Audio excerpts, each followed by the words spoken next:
এক বছর কেটে গেছে। ঢোলকপুর আবারও শান্ত হয়ে উঠেছিল। গ্রামের মানুষ আবারও সুখী দিন কাটাতে শুরু করেছিল। প্রতি পূর্ণিমায় মানুষ একটি করে প্রদীপ জ্বালিয়ে ঠুং ঠুং ঠুং সাহুরকে স্মরণ করত। কিন্তু এক রাতে এমন কিছু ঘটলো যা আবারও সবকিছু বদলে দিল। আবারও লাশ পাওয়া যেতে শুরু করলো। প্রতি দুদিন অন্তর কারো না কারো বাড়ির সামনে একটি করে কাটা লাশ পড়ে থাকতো। ভয়ে পুরো গ্রাম আবারও কাঁপতে শুরু করলো।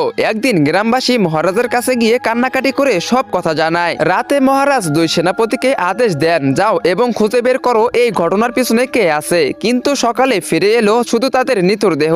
একজনের মাথা নেই, অন্যজনের পা কাটা। মহারাজ বুঝে গেলেন ভয়ঙ্কর কিছু একটা ফিরে এসেছে, এমন কিছু যা শুধু মৃত্যুর খেলা খেলতেছে। তিনি দীর্ঘ শ্বাস ফেলে বললেন, এখন এই যুদ্ধের মুখোমুখি আমাকেই হতে হবে। সেই রাতে মহারাজ গোপনে গ্রামে আসেন এবং একটি গাছের আড়ালে নিজেকে লুকিয়ে রাখেন। কিন্তু যখনই রাত অনেক বেশি গভীর হয়ে যায়, ঠিক রাত 2:30 হঠাৎ চারিদিকে ধোঁয়া ছেয়ে যায় এবং সেই ধোঁয়ার ভিতর থেকে একটি অদ্ভুত আওয়াজ আসে। মহারাজ এটা দেখে কিছুই বুঝতে পারতেছিলেন না। তখনই ধোঁয়ার মাঝখান থেকে বেরিয়ে আসে একটি পুতুল, গোল গোল চোখ, জ্ঞানহীন এক হাসি, কিন্তু চেহারাটা যেন মৃত্যুর পরোয়ানা। পুতুলটি একটি বাড়ির দরজার কাছে গিয়ে শিশুদের মতো সুরে একটি গান গাইতে শুরু করে। আর সেই গান শুনে একজন লোক বাইরে বেরিয়ে আসে এবং মুহূর্তের মধ্যেই পুতুলটি তার মাথা চিবিয়ে খেয়ে ফেলে। লোকটি যন্ত্রণায় ছটফট করতে করতে মাটিতে লুটিয়ে পড়ে। মহারাজ এসব কিছু দেখে একটু ঘাবড়ে যান। তিনি বুঝতে পারেন এর সামনে যাওয়া মানে নিজের মৃত্যুকে নিজেই লেখা। পরের দিন সকালে গ্রামের মানুষ জড়ো হলে মহারাজ তাদেরকে বলেন, এটি আগের ভূতের চেয়েও বেশি ভয়ঙ্কর।